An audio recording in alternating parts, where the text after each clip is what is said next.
that up, talking about mouthpieces, because I know there's a mouthpiece story that I wanted to share with the listeners. So, yeah, Smitty, absolutely, man. So I have a wonderful mouthpiece story from MMA days here.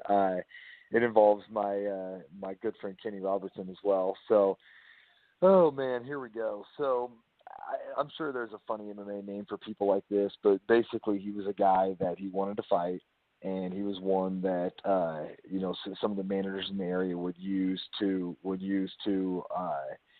fill cards if somebody called and said, hey, I got this tough guy. We're looking for somebody to come fight him in his hometown, and you can kind of tell that his manager's looking for somebody that he's probably going to beat.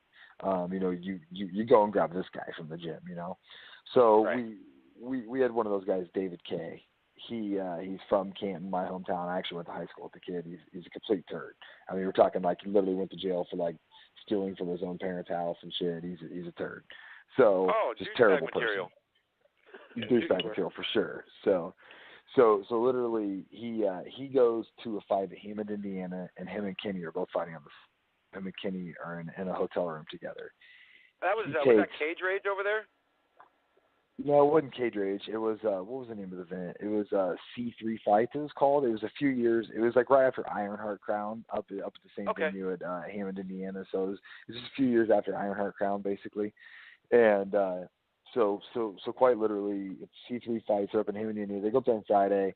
Kenny tells me when Bob and I travel up there to corner them on Saturday, they go to weigh-ins and everything. And so on Saturday, Kenny tells me basically that David took $20 out of his wallet the night before, that he was in the shower, and he knows for a fact that David K pulled $20 out of his wallet the night before. So Kenny's wanting to beat this kid's ass. He's waiting for the night to get over with. And he's literally going to approach David with it. He's going to fuck him up, basically, is what's going to happen. We're like in the locker room talking and shit. Kenny fights first and beats some fucking breaks off of somebody. And then David's going to fight. We know he's going to get murdered anyway. And so quite literally, Kenny's like telling me how, when he gets back here, I'm gonna fucking throw him in that locker, I'm gonna take my $20 back or whatever. And I'm like, I'll get him back for you, man. He's an idiot, I'm like, there's not even a point to beat that dude up. He's gonna get his ass beat in the fight for one, And so we're sitting there in the locker room, and I'm kind of thinking of ideas how I can get this kid back for Kenny. And Kenny's laughing, and we're joking around, and he puts his mouthpiece in the caddy, which is a little equipment carrier thing to take to the corner with you, basically, when you're cornering and coaching. Puts his mouthpiece in the caddy and goes to the bathroom, and it just dawns on me that I'm gonna fuck with this kid's mouthpiece.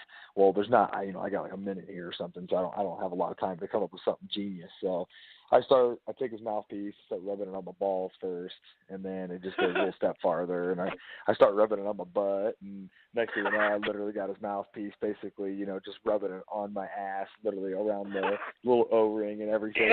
Kenny's just cracking up laughing and everything, Ran the mouthpiece through the grundle. Oh yeah, for sure. So I keep it in my hand because I don't want, because some guys like wash their mouthpiece out in water and shit, and all kinds of weird stuff. I didn't want to give him that chance, even ruin this.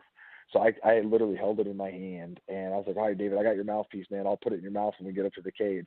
So I literally held it. We walked out there, and I stuck it, literally, virtually from my butthole into his mouth right before he got in the cage to fight. And damn it.